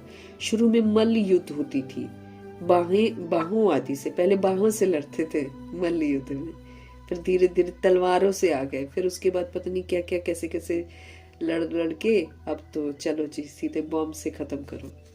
कहीं भी बैठे कहीं फेंक दो, खत्म। आपस में लड़ते थे फिर विजय को पाते थे। अभी तो देखो बॉम्ब आदि बने हुए हैं। तुम भी क्षत्रिय हो, वो भी क्षत्रिय है। हम डिफरेंट टाइप ऑफ क्षत्रिय। हम खुद से युद्ध करते हैं, अहिंसक युद्ध करते हैं। वो जिस्मानी युद्ध करते हैं। हमारा रूहानी रूह युद्ध करती है अपनी ही कमी कमजोरियों से। तुम माया पर जीत पाते हो श्रीमत पर चलकर। अगर हम कायदे से श्रीमत पर चले ना, हर जीत हासिल हो जाएगी हमको। श्रीमत मिलती ही जीतने के लिए। लेकिन वही है कि देह अभिमान बीच में आता है, जो श्रीमत की अवज्ञा करवाता है, फिर हार भी खिलाता है। नहीं तो मम्मा बाबा कैसे थे? उन्होंने मजाले श्रीमत को इधर उधर किया।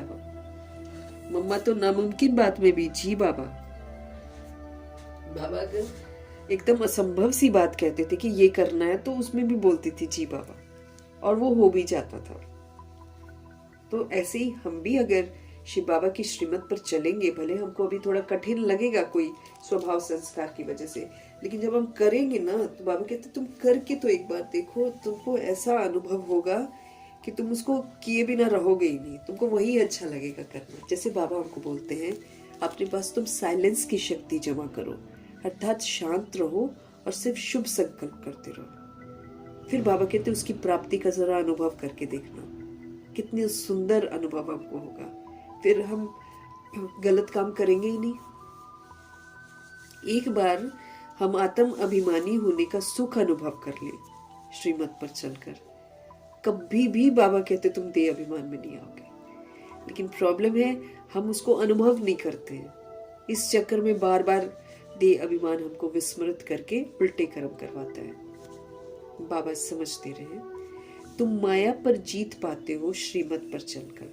तुम रूहानी क्षत्रिय हो, रूहें ही सब कुछ कर रही हैं इन शरीर की कर्म इंद्रियों के द्वारा। सारा पाठ रूह बजा रही है शरीर की कर्म इंद्रियों के द्वारा। रूह को बाप आकर सिखलाते हैं, बच्चे मुझे याद करने से फिर माया खाएगी नहीं तुम्हें। माया खा जाती है हमें, कईयों को कच्चा ही खा जाती है। बाबा कहते हैं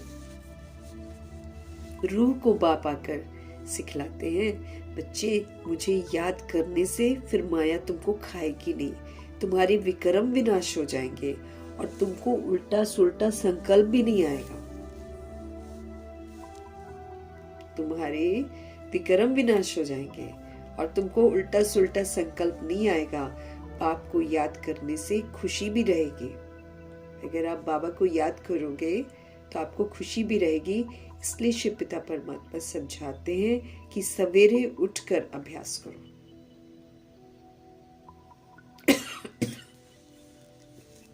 सिखा रहे हैं बाबा हमको। क्या कह रहे हैं? सवेरे उठकर अभ्यास करो। बोलो बाबा आप कितने मीठे हो। आप देखो नहीं बोलते होंगे इसलिए बाबा को सिखाना पड़ रहा है। बाबा आप कितने मीठे हो। आत्मा कहती है बाबा, बाप ने पहचान दी है ना कि मैं तुम्हारा बाप हूँ। तुमको सृष्टि के आदि मध्य अंत का नॉलेज सुनाने के लिए आया हूँ। ये मनुष्य सृष्टि का उल्टा झाड़ है। ये वैरायटी धर्मों की मनुष्य सृष्टि है। यहाँ पर बहुत सारा धर्म आ गया है, तो ये वैरायटी धर्मों की मनुष्य सृष्टि है। इसको कहा जाता है विराट लीला। 5000 वर्ष का है ना, तो विराट लीला। बाप ने समझाया है कि इस मनुष्य झाड़ का मैं बीज रूप हूँ। मैं बीज हूँ, मैं जानता हूँ इसके बारे में सारा कुछ। मुझे याद करते हैं। कोई किस झाड़ का है, कोई किस झाड़ का है, फिर नंबरवार सारे निकलते हैं। ये ड्रामा बना हुआ है। कहावत है कि फलाने ने धर्म स्थापक पैगंबर को भेजा। कहावत है कि फलाने ने धर्म स्थापक पैगंबर को भेजा, परंतु वहां से भेजते नहीं है। ये ड्रामा अनुसार रिपीट होता रहता है। हर आत्मा अपने समय पर आ जाती है, जो कल पहले उसने किया है वही करती है। फिर बाबा थोड़ी भेजते हैं कि तुम जाओ, लेकिन कहावत ऐसी बना दी है कि फलाने ने धर्म स्थापक पैगंबर को भेजा, परंतु वहां से भेजते नहीं है बाबा। ये ड्रामा अनुसार सब रिपीट होता है। ये एक ही है जो धर्म और राजधानी स्थापन कर रहे हैं। ये दुनिया में कोई भी नहीं जानते हैं। अभी है संगम युग। विनाश की ज्वाला प्रज्वलित तो होनी है। विनाश तो होना ही है ना। विनाश की ज्वाला प्रज्वलित होनी है। ये है शिव बाबा का ज्ञान यज्ञ। उन्होंने रुद्र नाम रख दिया है। ये है शिव बाबा का ज्ञान यज्ञ। उन्होंने रुद्र नाम रख दिया है। प्रजापिता ब्रह्मा के द्वारा तुम ब्राह्मण पैदा हुए हो। प्रजापिता ब्रह्मा के द्वारा तुम ब्राह्मण पैदा हुए हो। तुम ऊंच ठहरे ना।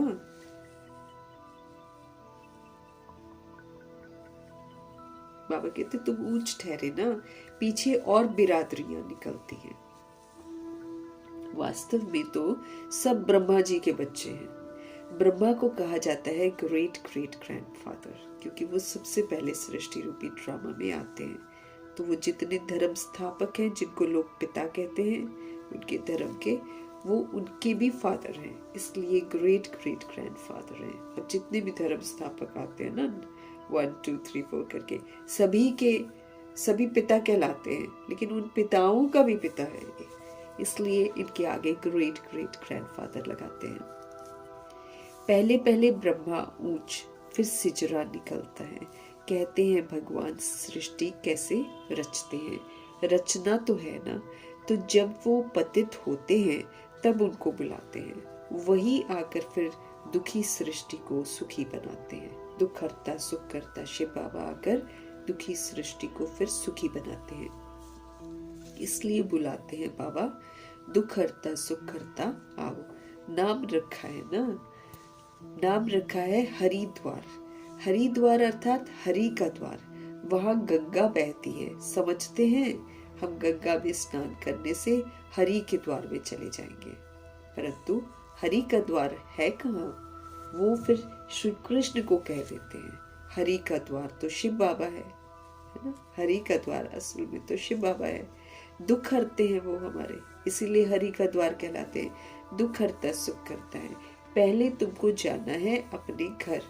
तुम बच्चों को अपने बाप को और घर का अभी मालूम चला है कि हम सभी आत्माएं परमात्मा के बच्चे हैं और अपना जो घर है वो परम धाम में है।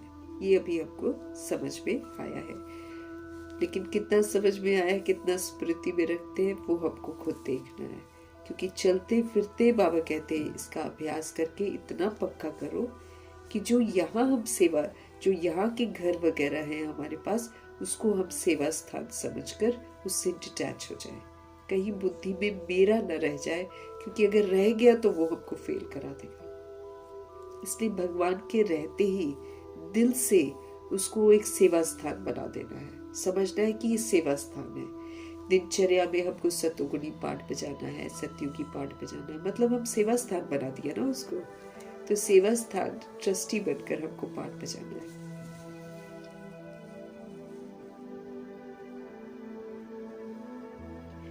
तो अब हमारे अंदर में बुद्धि में फीड हो जाना चाहिए, हमारा घर ऊपर है। तुम बच्चों को अपने बाप का और घर का अभी मालूम चला है ना, मालूम पड़ा है। बाप की गद्दी थोड़ी ऊंची है, फूल है ऊपर में, फिर युगल दाना है उससे नीचे, है ना। माला दिखाते हैं ना, फूल सबसे ऊपर है, फिर ब्रह्मा सरस्वती युगल दाना है, फिर उसके बाद 108 आत्माएं हैं। मतलब 108 मणके होते हैं ना माला में। तो बाबा क्या कह रहे हैं हमको? तुम बच्चों को अपने बाप का और घर का अभी मालूम पड़ा है।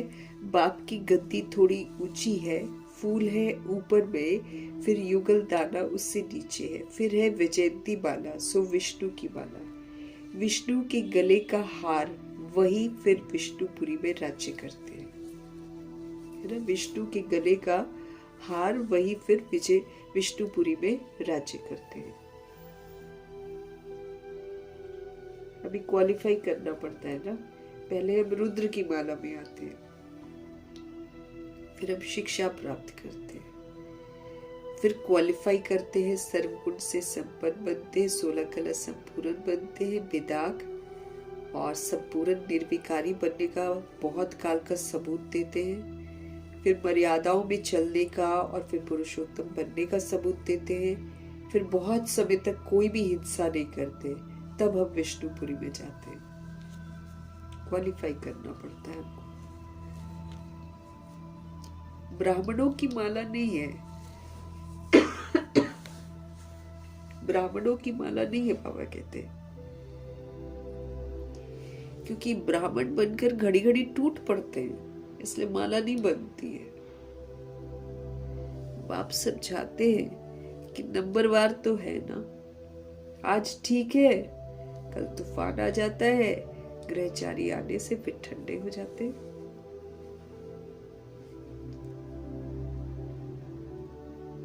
बाप कहते हैं कि मेरा बनंती आश्चर्यवत सुनंती कथंती ध्यान में जावंती माला में पिरवंती और फिर एकदम भागंती चंडाल बनंती है ना। शुरू में सोल्स जो आती थी ना,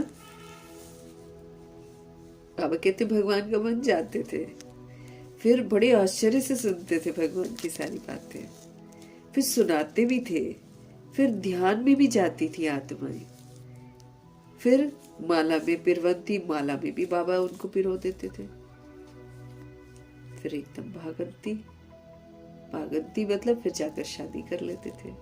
तो फिर जो शादी कर लेते वो क्या बन जाते, चंडाल बनते हैं, है ना। किसी बॉडी से अट्रैक्ट होते तब तो भगवान को छोड़ते हैं ना, फिर श्रापित हो जाती है वो सोल। फिर सारा समय उनको जॉब ही वो मिलती है चंडाल की, वो फिर डेड बॉडीज चलाते हैं। इसलिए बाबा कहते ब्राह्मणों की माला नहीं बनती है। अच्छा खासा चलते चलते आत्माओं को आकर्षण हो जाता है कि क्या हो जाता है, भाग जाते। या बेगरी पार्ट जब आएगा, अभी तो सहूलियत देखकर बहुत लोग समर्पित हो जाते हैं। असलियत तो जानते नहीं, क्योंकि पढ़ा लिखा तो है नहीं कि कैसे बेगरी पार्ट भी आएगा। सारा कुछ भी मिलेगा नहीं। बाबा ने उस दिन क्या बोला, घास खाने लग जाएंगे लोग जब खाना नहीं मिलेगा। भूख तो लगेगी ना, भूख तो बढ़ा ली है, ये चाहिए वो चाहिए। जब भूख लगेगी तो फिर क्या करेंगे लोग, है ना। तो यहाँ बाबा के बच्चे आते हैं, बहुत अच्छे से सुनते भी हैं, फिर सेवाएं भी करते हैं, यहाँ तक कि ध्यान भी जाते हैं। संदेशियां ध्यान में जाती थी और ऊपर से सारा संदेश लेकर आती थी। फिर माला में ब्रह्मा जी उनको पिरो लेते थे कि ये तो माला में आ जाएगा बच्चा। उसके बाद देखते थे कि वो नहीं है, जाकर शादी करते हैं, चंडाल बन जाते हैं। इसलिए ब्राह्मणों की माला नहीं बनती है। कोई गारंटी नहीं है कि कौन कब बदल जाएगा। अभी भी कितने सारे लोग झड़ भी रहे हैं और झड़ भी जाएंगे, क्योंकि असली जो परीक्षाएं आने वाली हैं उसको फेस करने के लिए तो भगवान हमको परिपक्व बना रहे हैं ना।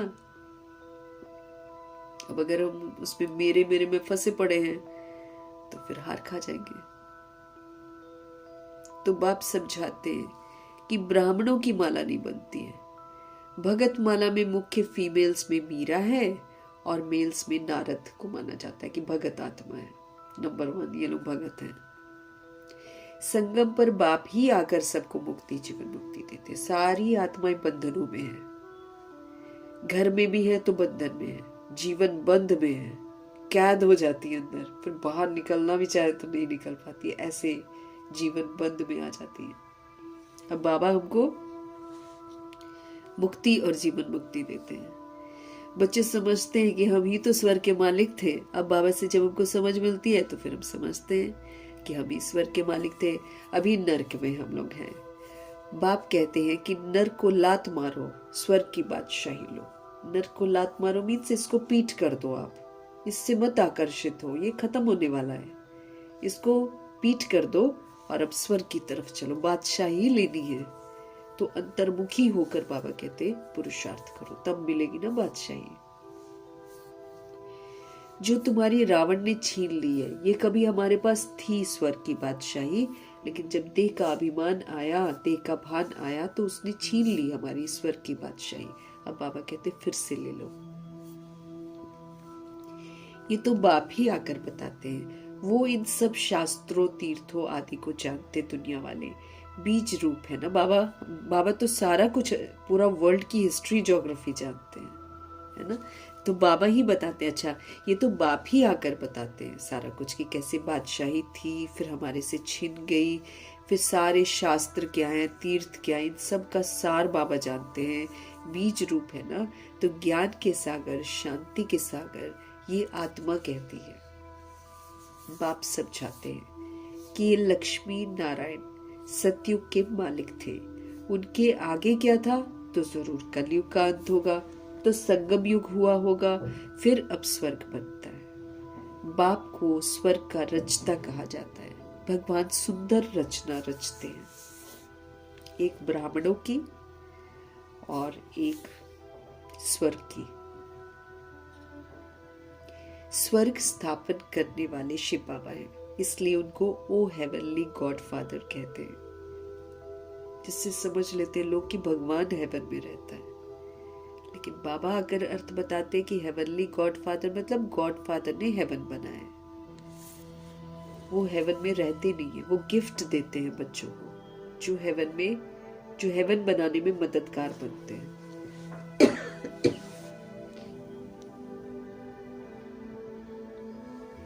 इन्हों को वर्षा कहां से मिला? लक्ष्मी नारायण जी को वर्षा कहां से मिला? स्वर्ग के रचता बाप से मिला।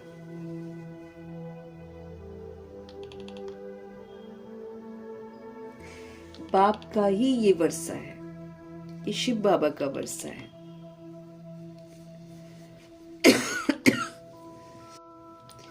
बाप का ही ये वर्षा है। तुम कोई से भी पूछ सकते हो कि इन लक्ष्मी नारायण का सतयुग की राजधानी थी, कैसे ली? तुम किसी को भी पूछ सकते हो कि इन लक्ष्मी नारायण को सतयुग की राजधानी थी, तो इन्होंने ये राजधानी ली कैसे?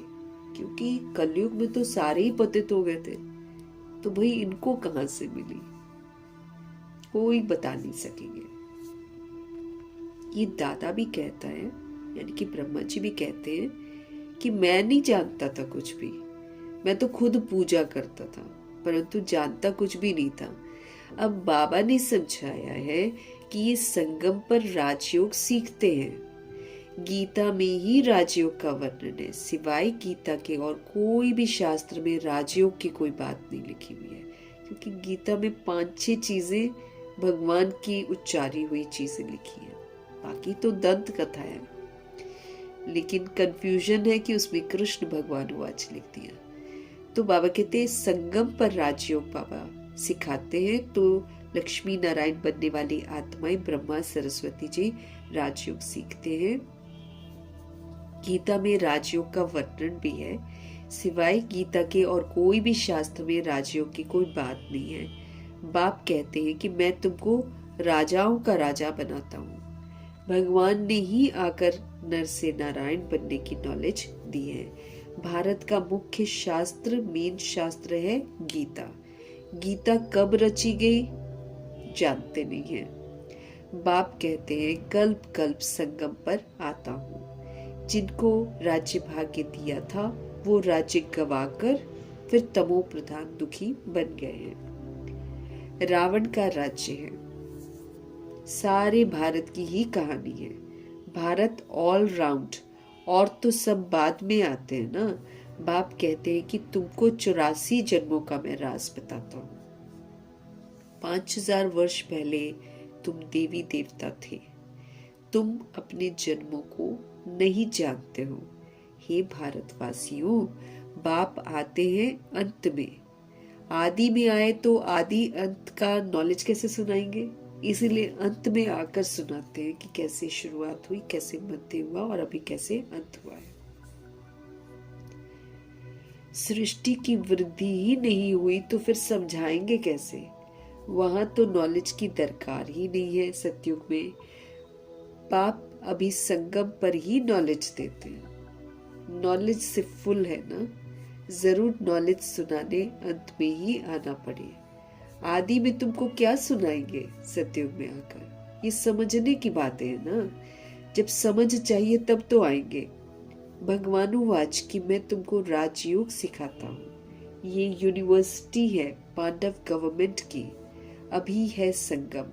यादव भी मौजूद है ड्रामा में, साइंस कमंडी कौरव भी मौजूद है ड्रामा में, और पांडव भी मौजूद है। लेकिन पांडव कौरव से लड़ते नहीं है।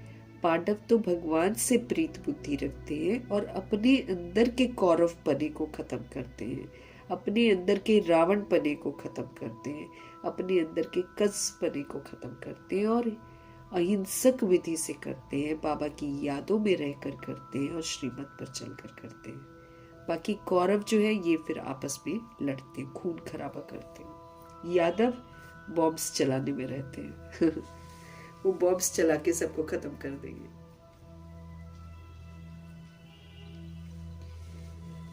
उन्होंने बैठ सेनाएं बना दी, बाबा कहते हैं। वो फिर दिखा देते हैं कि कौरव और पांडव लड़ते हैं, कुछ भी कहानी बना दी।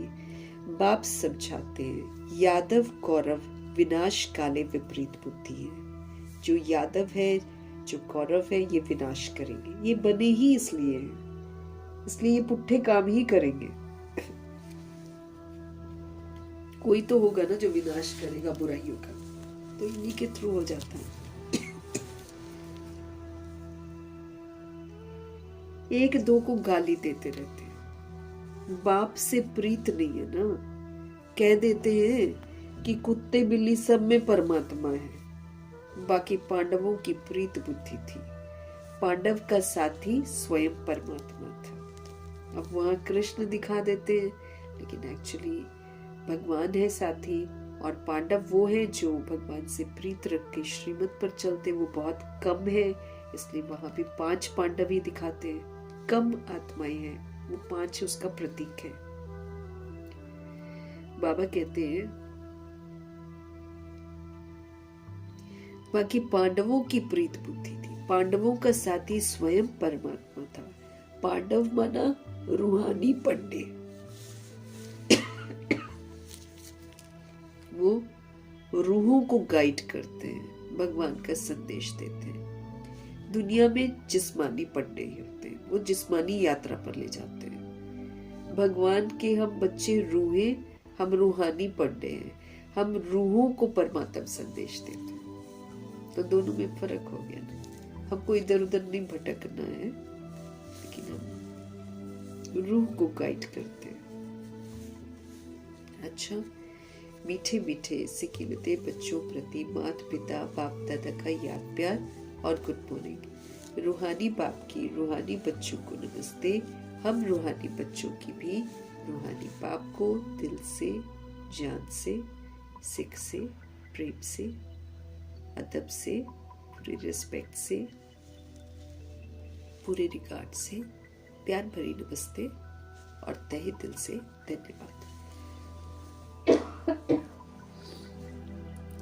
धारणा के लिए मुख्य सार। आत्म अभिमानी बन इस बेहद नाटक में हीरो पार्ट बजाना है। कौन हीरो पार्ट बजाएगा? जो आत्म अभिमानी होगा, क्योंकि वो फिर आत्मा के स्वधर्म में रहकर बोलेगा, सोचेगा, कर्म करेगा, सबको सुख देगा। आत्मिक दृष्टि होगी उसकी, रूहानियत होगी उसमें, और आत्मा भाई भाई की वृत्ति होगी। निर्विकारी होगा, निर्विकारी कर्म करेगा, निरहंकारी वाचा बोलेगा, निराकारी स्थिति होगी उसकी, मनसा। तो हीरो पार्ट अगर बजाना है तो आत्म अभिमानी बनना है। वो फिर श्रीमत प्रमाण पाठ बजाती है आत्म अभिमानी आत्मा, जिसको शुद्ध अभिमान हो जाता है कि मैं सोल हूं और परमात्मा का बच्चा हूं, जैसे ब्रह्मा जी को था। तो वो शांति के, पवित्रता के पिलर ही बन गए थे। हीरो पार्ट बजाया उन्होंने। जहान उनका दुश्मन बन गया था, जहान सारा।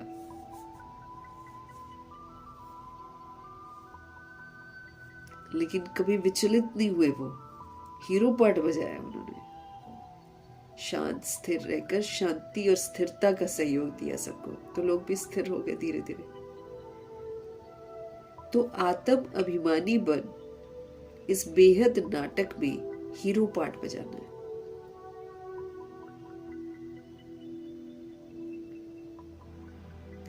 हर एक एक्टर का पार्ट अपना अपना है,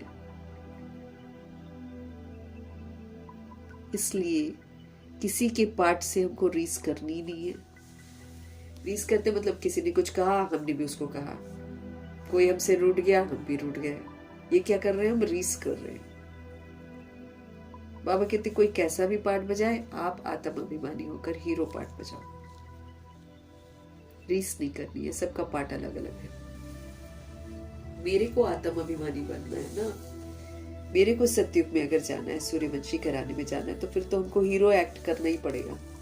हीरो पार्ट नहीं बजाएंगे तो कहां से जाएंगे हम वहां पर। इसलिए बाबा हमको समझ दे रहे हैं कि आत्म अभिमानी बनकर इस बेहद नाटक में हीरो पार्ट बजाओ। आत्म अभिमानी आत्मा ही हीरो पार्ट बजाएगी। सदा खुश, सदा संतुष्ट, सदा विनम्रता, सदा उदारचित, सदा परोपकारी, विश्व कल्याणकारी, शुभ भावना, शुभकामनाधारी, आत्म अभिमानी आत्मा। देखना भी तो पड़ेगा आत्म अभिमानी में फिर क्या क्या आ जाता है।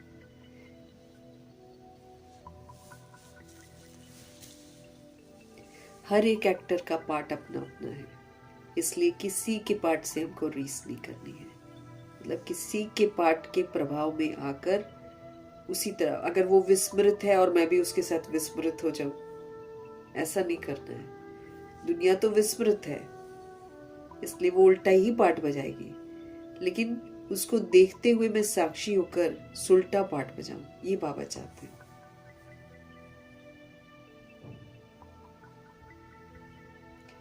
तो आत्म अभिमानी बन इस बेहद नाटक में हीरो पार्ट बजाना है। हर एक एक्टर का पार्ट अपना अपना है, इसलिए किसी के पार्ट से हमको रीस नहीं करनी है, कॉपी नहीं करना हमको किसी को भी। सवेरे सवेरे उठकर अपने आप से हमको बातें करनी है। हमको अभ्यास करना है कि मैं इन शरीर की कर्म इंद्रियों से अलग हूं। बाबा आप कितने मीठे हो, आप हमें सृष्टि के आदि मध्य अंत का ज्ञान देते हो। फिर अपने अपने तरीके से और भी बातें हम कर सकते हैं। तो अपने आप से हमको बात करनी है सुबह सुबह उठकर। हमको प्रैक्टिस करना है कि मैं इन शरीर की कर्म इंद्रियों से बिल्कुल अलग हूँ। मैं इन शरीर की कर्म इंद्रियों से अलग हूँ। बाबा आप कितने मीठे हो, आप हमें सृष्टि के आदि मध्य अंत का राज बताते हो। वरदान। बाप के संस्कारों को अपना निजी संस्कार बनाने वाले व्यर्थ व पुराने संस्कारों से मुक्त भव। भगवान के जो संस्कार हैं उसको अपना निजी संस्कार बनाना है। बाप के संस्कार विश्व कल्याणकारी, शुभभावना शुभकामनाधारी, क्षमाशील, रहम दिल, परोपकारी, मधुरता से संपन्न बाबा, वो वाले जो संस्कार है बाबा के, उनको अपना संस्कार बनाना है। आपको नया संस्कार धारण करना है ना, तो बाबा बता रहे हैं कि क्या करना है आपको। नए संस्कार बनाने वाले जो होंगे वो व्यर्थ से और पुराने संस्कारों से मुक्त हो जाएंगे। कोई भी व्यर्थ संकल्प या पुराने संस्कार देह अभिमान के संबंध से है। हम जो भी वेस्ट संकल्प करते हैं या जो भी पुराना संस्कार है हमारा, वो सारा देह अभिमान में आकर बना हुआ संस्कार है। वेस्ट थॉट भी देह अभिमान के कारण आते हैं। आत्मिक स्वरूप के जो संस्कार हैं वो बाप समान होंगे।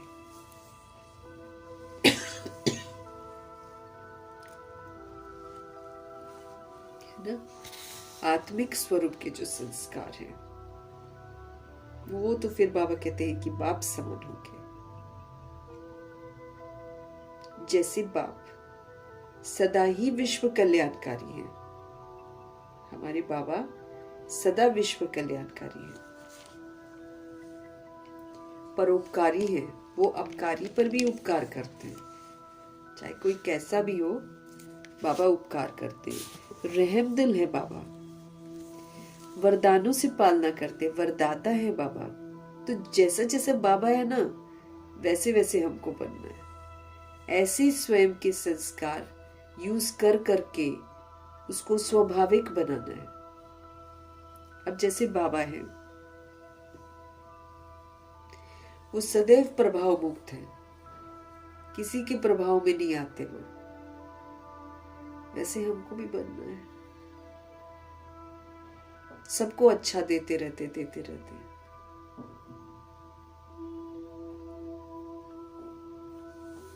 तो ऐसे स्वयं के संस्कार नेचुरल बन जाए। अब बाबा सारी मुरली से और इतने समय से जो हमको पढ़ा रहे हैं, वो अपने पढ़ाने से ही तो अपना सारा क्वालिटीज बता देते कि वो कैसे हैं। अब वही हमको भी करना है। बाबा सभी पर रहम करते, बाबा सभी को वरदान देते। सारी मुरली जो है उसमें जितने भी स्वमान हैं वो बाबा वर्ल्ड की सारी सोल्स को बोल रहे हैं। कुछ पढ़ते हैं कुछ नहीं पढ़ते वो तो अलग बात है, लेकिन पढ़ाई तो बाबा के सारे बच्चों के लिए चल रही है। तो कुछ बाबा से पढ़ते हैं, कुछ बाबा से नहीं पढ़ते हैं। अब जो नहीं पढ़ते हैं वहां तक भी पहुंच जाना है, तो फिर हमारी सोच में सभी के प्रति दृष्टि ऐसी हो जानी चाहिए जैसे बाबा की है, तो फिर अपने आप वाइब्रेशंस पहुंच जाएंगे। ऐसे स्वयं के संस्कार नेचुरल बनाओ, कल्याणकारी बनो, परोपकारी बनो, शुभावना शुभकामनाधारी बनो, रहम दिल बनो, क्षमाशील बनो, वरदाता बनो। तो बाप के संस्कार हमारे में आ जाए प्रैक्टिकल में। संस्कार बनना अर्थात संकल्प, बोल और कर्म स्वतः ही फिर उसी प्रमाण चलना। संस्कार बनाना मतलब क्या होता है? फिर हमारे संकल्प भी विश्व कल्याणकारी होने चाहिए, हमारे बोल भी विश्व कल्याणकारी वाले होने चाहिए, हमारे कर्म भी विश्व कल्याणकारी वाले होने चाहिए, जिसमें सबका कल्याण हो जाए। हमारे संकल्प में भी रहम दिली होनी चाहिए, बोल में भी रहम दिली होनी चाहिए, हमारे कर्म में भी रहम दिली होनी चाहिए, उसी प्रमाण चलना है। जीवन में संस्कार एक चाबी है जिससे स्वतः ही चलते रहते हैं। जीवन में संस्कार जो है ना वो एक चाबी है जिससे स्वतः ही चलते रहते हैं, फिर मेहनत करने की जरूरत नहीं रहती है। जीवन में संस्कार जो है वो एक चाबी है जिससे स्वतः ही चलते रहते हैं, फिर मेहनत करने की जरूरत नहीं रहती है। आपको मेहनत नहीं करना है, फिर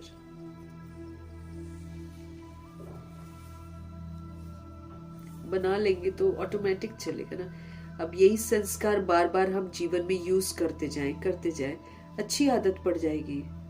इसलिए तो बहुत काल बोलते हैं बाबा, अगर कभी कर लेंगे कभी नहीं कर लेंगे तो फिर ऐसे तो हम अच्छे नहीं बनेंगे, तो एंड मोमेंट में हम हो सकता है बुरे ही बन जाए। लेकिन बहुत समय तक सिर्फ अच्छा ही अच्छा, अगला बुरा करे जा रहा है, हम अच्छा ही अच्छा करते जाए, अच्छा ही अच्छा करते, तो ये मेरा संस्कार बन जाएगा।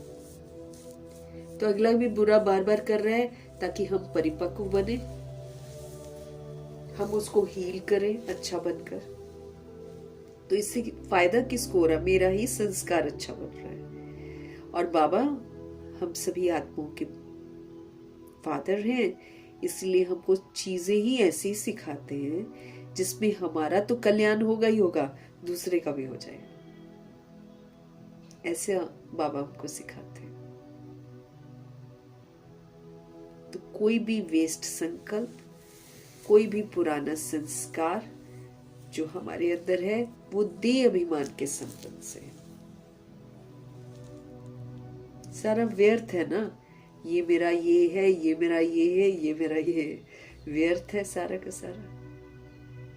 हाँ, आत्मा भाई है, ये समर्थ संकल्प है। तो कोई भी वेस्ट संकल्प या पुराना संस्कार जो हमारे अंदर है वो देह अभिमान के संबंध से है। आत्मिक स्वरूप का जो संस्कार है वो तो बाप समान होगा। आत्मिक वाला जो स्वरूप का संस्कार है वो बाप समान होगा। जैसे हमारे शिव बाबा हमेशा ही विश्व कल्याणकारी हैं, वो हमेशा ही परोपकारी हैं, वो हमेशा ही रहम दिल हैं, हमेशा ही वो वरदाता हैं। ऐसे हमें और भी बहुत सारे हैं उनकी क्वालिटीज, इसलिए डैश डैश डैश लगा दिया। अब ऐसे स्वयं के संस्कार नेचुरल बन जाए। संस्कार बनना अर्थात संकल्प, बोल और कर्म में स्वतः ही फिर उसी प्रमाण चलना, और कोई फिर तरीका नहीं, वही वैसे ही चलना। तो जीवन में संस्कार जो है एक चाबी है जिससे स्वतः ही चलते रहते हैं, फिर मेहनत करने की हमको जरूरत नहीं रहती है। संस्कार बनना अर्थात उसी प्रमाण चलना।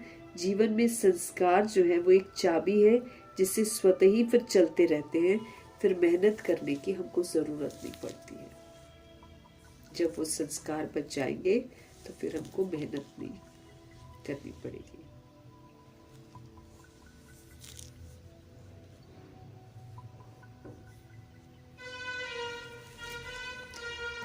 स्लोगन है, आत्मिक स्थिति में स्थित रहकर अपने शरीर रूपी रथ के द्वारा कार्य कराने वाले ही सच्चे पुरुषार्थी हैं।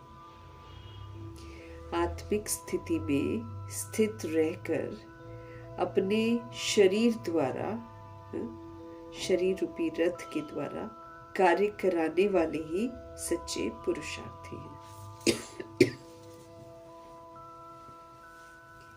जो आत्मिक स्थिति में स्थित रहते हैं और फिर शरीर के द्वारा कार्य कराते हैं, वही सच्चा पुरुषार्थ है।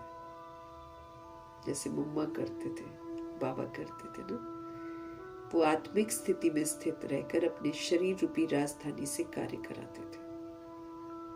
इसको सच्चा पुरुषार्थ कहते हैं बाबा, क्योंकि आत्म अभिमानी बनना है ना, तो आत्मिक स्मृतियों से आत्मिक स्थिति में स्थित रहकर शरीर से हमको कार्य कराना है। अव्यक्त इशारे हमको मिल रहे हैं, एकता और विश्वास की विशेषता के द्वारा सफलता संपन्न बनने की समझते रहे भगवान की, मिलकर चलना है। अकेले तो हम विश्व परिवर्तन नहीं कर सकते ना, संगठित रूप में ही तो करेंगे। लेकिन फिर बाबा कहते उसमें एकता चाहिए और विश्वास चाहिए एक दूसरे पर। संस्कार सबके अलग है, लेकिन संस्कारों के अनुसार अगर हम अविश्वसनीय बन गए तो वो गलत बात है। मिलकर चलना है, तो श्रीमती ही ऐसा हमको करवा सकती है। जैसे बाप ने आप सबको कोने कोने से ढूंढ कर निकाल लिया। अनेक वृक्षों की डालियां अब एक ही चंदन का वृक्ष हो गया है। कोई हिंदू, कोई मुस्लिम, कोई अमेरिकन, कोई ऑस्ट्रेलियन, है ना। तो अनेक वृक्ष की डालियां अब एक ही चंदन का वृक्ष हो गया है। लोग कहते हैं 2-4 माताएं भी अगर एक साथ इकट्ठी हैं तो वो रह नहीं सकती, लड़ाई झगड़ा करेंगी। और आप माताएं, आप तो सारे विश्व में एकता स्थापन करने के निमित्त हो। यही आपकी आपसी एकता बाप को प्रत्यक्ष करेगी। बाबा के बच्चे जब बनते हैं तो एक मत होकर चलते हैं, श्रीमत पर चलते हैं। तो फिर जो आपसी एकता है वो फिर बाप की प्रत्यक्षता करेगी, बाप उसी के द्वारा प्रत्यक्ष होंगे। तो जैसे बाप ने आप सबको कोने कोने से ढूंढ कर निकाल लिया, अनेक वृक्षों की डालियां अब एक ही चंदन का वृक्ष हो गया।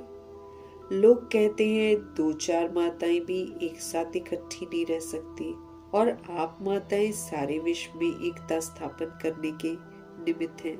तो यही बाबा कहते आपकी आपसी एकता जो है ना, यही तो बाप को प्रत्यक्ष करेगी। सब मिलकर चल रहे हैं, एक श्रीमत पर चल रहे हैं। तो फिर एक मत होकर जब हम चलते हैं तो उससे फिर हमारे भगवान प्रत्यक्ष होंगे। तो एकता बनाकर रखनी है और एक दूसरे में विश्वास रखना है। नहीं तो किसी का संस्कार कैसा, फिर उससे मुख मोड़ लेते हैं, फिर बात ऐसा नहीं है ना। यहाँ पर बाबा पहले ही समझाते हैं कि संस्कार सभी के अलग अलग हैं, लेकिन फिर भी श्रीमत पर चलकर हमको एक मत होकर ये विश्व परिवर्तन के कार्य में सहयोगी बनना है। मीठे परमात्मा जी का मीठी समझ के लिए उनका धन्यवाद करेंगे। ब्रह्मा माँ का धन्यवाद, जगदम्बा माँ का धन्यवाद, कुलसार दादी जी का धन्यवाद, अष्ट रत्नों का धन्यवाद, नवग्रहों का धन्यवाद, एडवांस पार्टी की सारी सोल्स का धन्यवाद, बची हुई जितनी भी 16,108.33 करोड़ आत्माएं हैं, तमाम आत्माओं का धन्यवाद करेंगे। पांचों तत्वों का, धरती का, आकाश का, जल का, वायु का, अग्नि का, पांचों तत्वों का धन्यवाद करेंगे। और ड्रामा का धन्यवाद, प्रकृति का धन्यवाद, माया का धन्यवाद, यमदूत का धन्यवाद, करोड़ों की आबादी का धन्यवाद करेंगे। साधनों का धन्यवाद, साधन बनाने वालों का धन्यवाद, साथ में रहने वाली सोल्स का धन्यवाद, सहयोगी आत्माओं का धन्यवाद, अविनाशी खजानों का धन्यवाद, समय का धन्यवाद, शरीर रूपी इंस्ट्रूमेंट का धन्यवाद।